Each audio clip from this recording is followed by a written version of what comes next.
The morning sun filtered through the tall windows of Jefferson High School's chemistry lab, casting long shadows across the polished black countertops. Professor Maya Thompson adjusted her safety goggles and prepared the day's experiment on molecular reactions. At 32 years old, she had earned her position through years of dedication, holding a Ph.D. in chemical engineering from MIT and a reputation for excellence that preceded her wherever she went. Her dark skin gleamed under the fluorescent lights as she carefully arranged test tubes filled with colorful solutions. Maya had been teaching at Jefferson High for only 3 months, but she had already transformed the way students understood science. Her classes were engaging, challenging, and filled with real-world applications that made chemistry come alive. But not everyone appreciated her methods. In the back row sat Marcus Patterson, a 17-year-old whose arrogance filled the room like toxic gas. Marcus was the son of billionaire real estate mogul William Patterson, whose empire stretched across 3 states and whose influence reached into every corner of the city's political and social landscape. The boy had grown up believing that money could buy anything, including respect and immunity from consequences. His pale face was always twisted into a sneer of superiority, and his blue eyes held the cold calculation of someone who had never been told no in his entire privileged life. Marcus despised Professor Thompson from the moment she had corrected his first wrong answer in front of the class. How dare this woman, this black woman, embarrass him in front of his friends? In his twisted mind, she needed to learn her place, and he was just the person to teach her. The tension in the classroom had been building for weeks like pressure in a volcano ready to explode. It started with whispered comments during lessons, words chosen carefully to cut deep while staying just quiet enough to avoid immediate consequences. Maybe she should stick to subjects she actually understands, Marcus would mutter to his friends, loud enough for Maya to hear, but soft enough to claim innocence if confronted. Then came the accidental shoulder bumps in the hallway, the racist memes shared in group chats, and the defiant stares during class discussions. Maya documented every incident with the precision of a scientist recording experimental data. She reported each violation to Principal Anderson, who would nod sympathetically before delivering the same disappointing response. Marcus comes from an important family. I'm sure you can handle this professionally.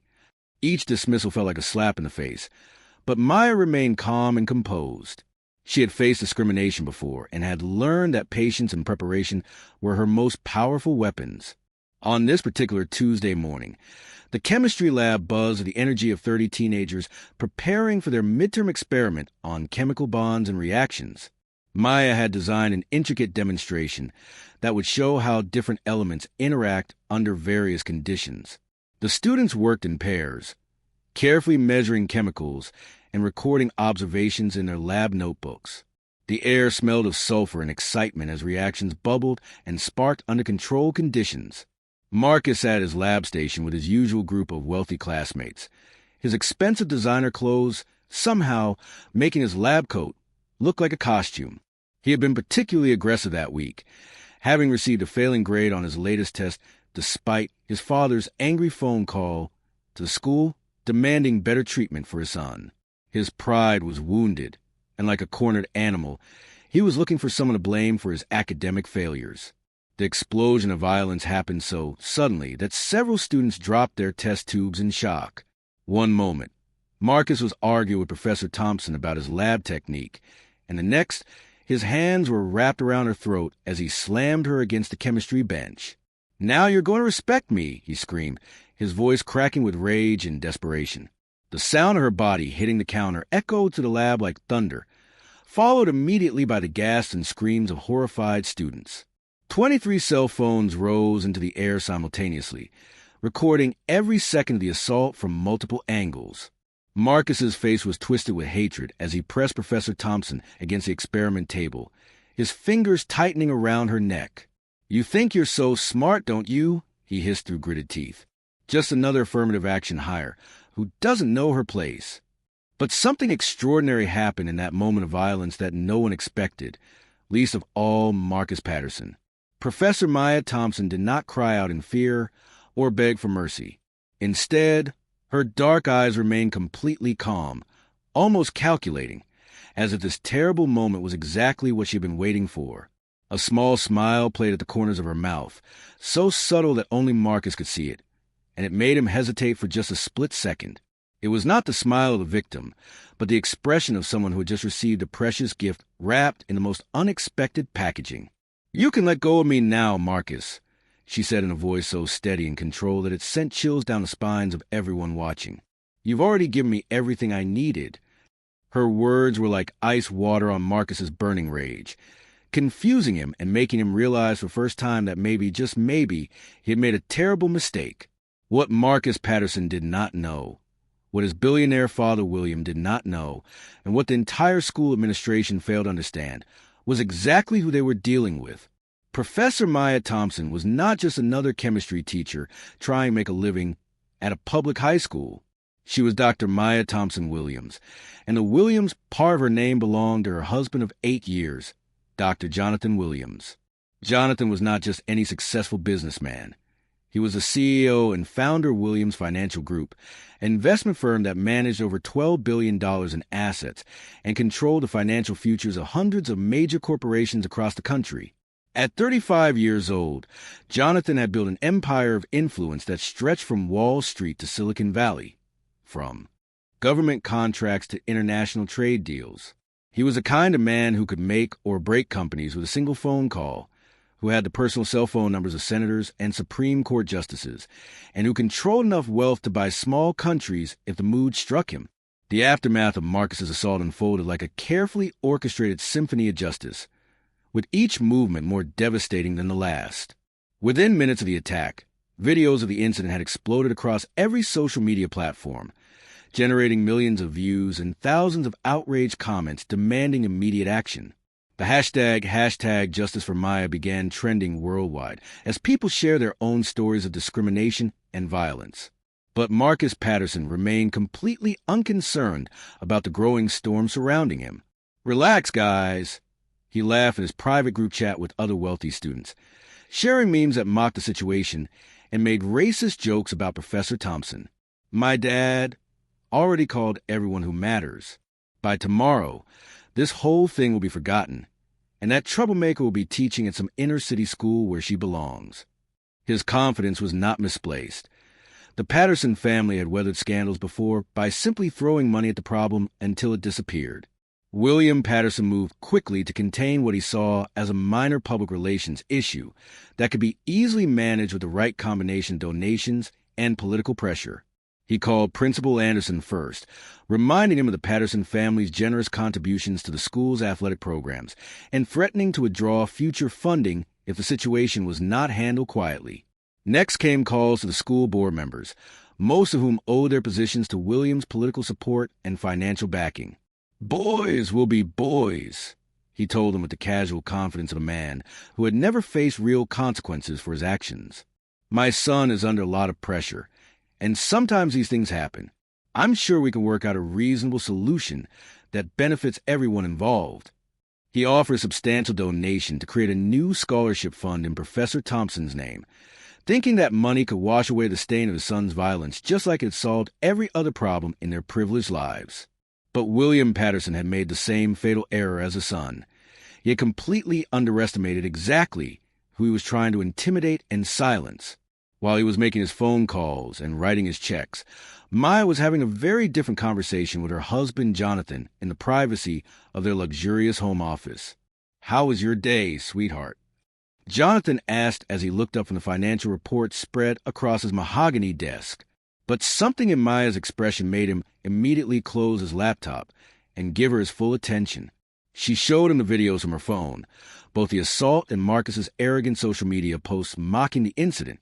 Jonathan watched in silence, his jaw tightening with each passing second as he witnessed his beloved wife being attacked by this entitled teenager. "He gave us exactly what we needed," Maya said calmly, her scientific mind already analyzing the evidence like data in an experiment. Clear documentation, multiple witnesses, and he's continuing to incriminate himself online with every post.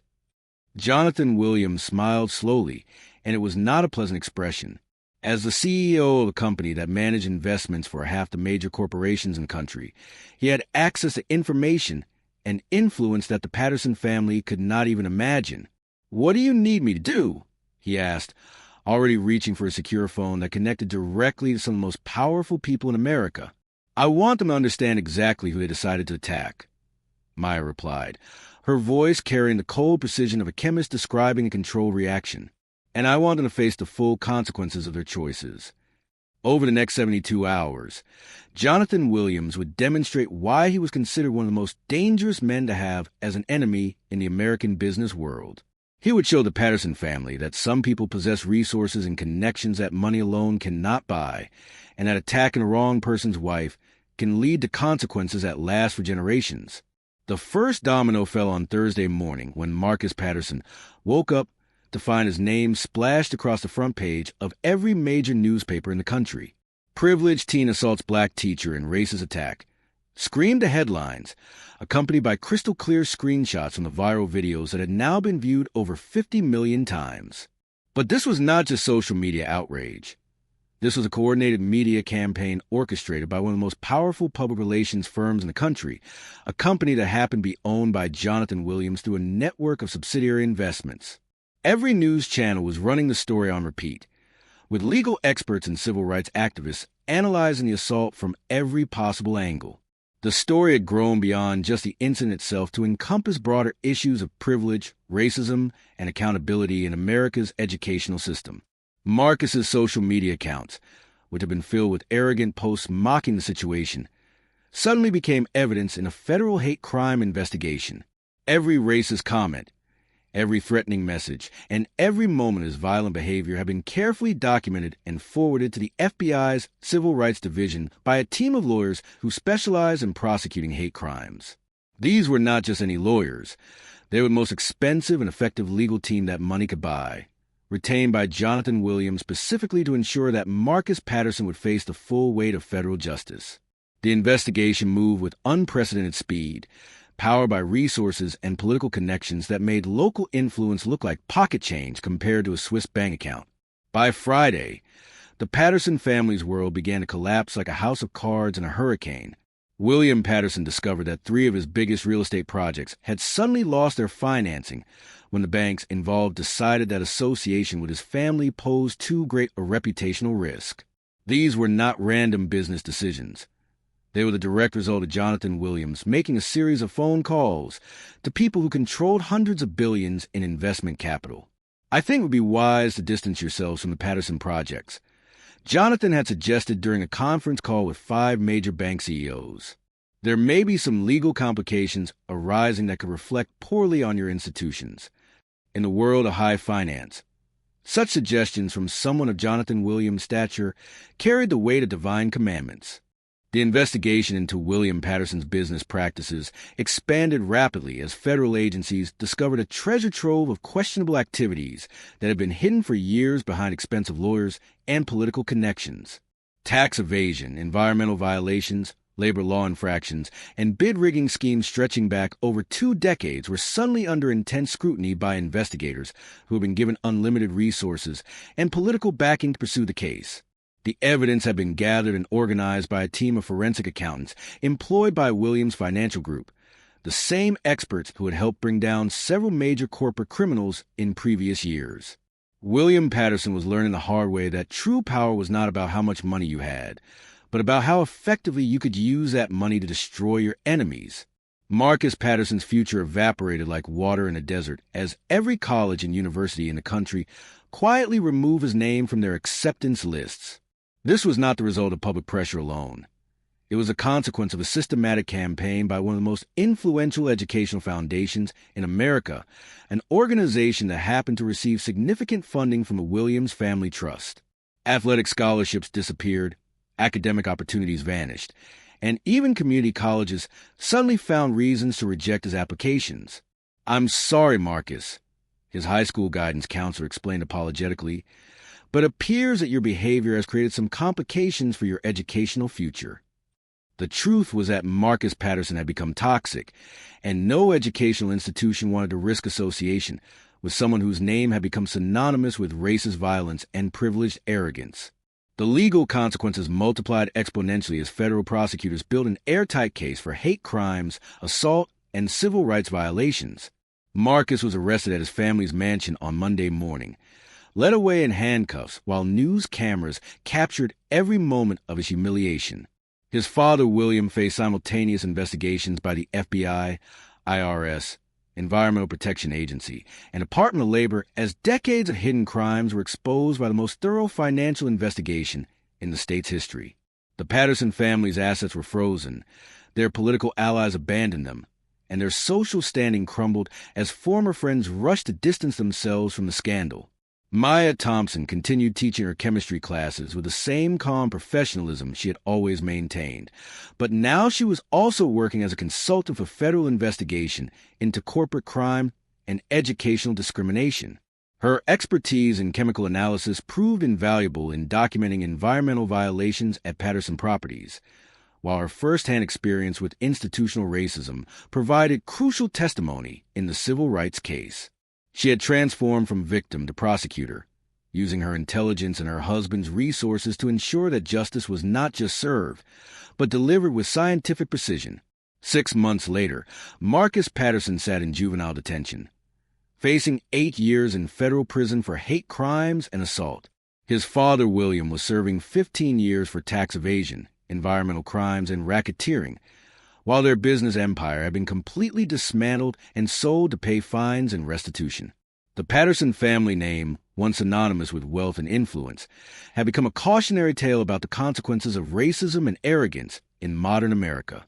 Maya Thompson Williams had returned to her true calling as a federal consultant on corporate crime, leading investigations that would prevent other families from suffering the discrimination she had endured. The final lesson of this story echoed through social media, news reports, and academic discussion for years to come.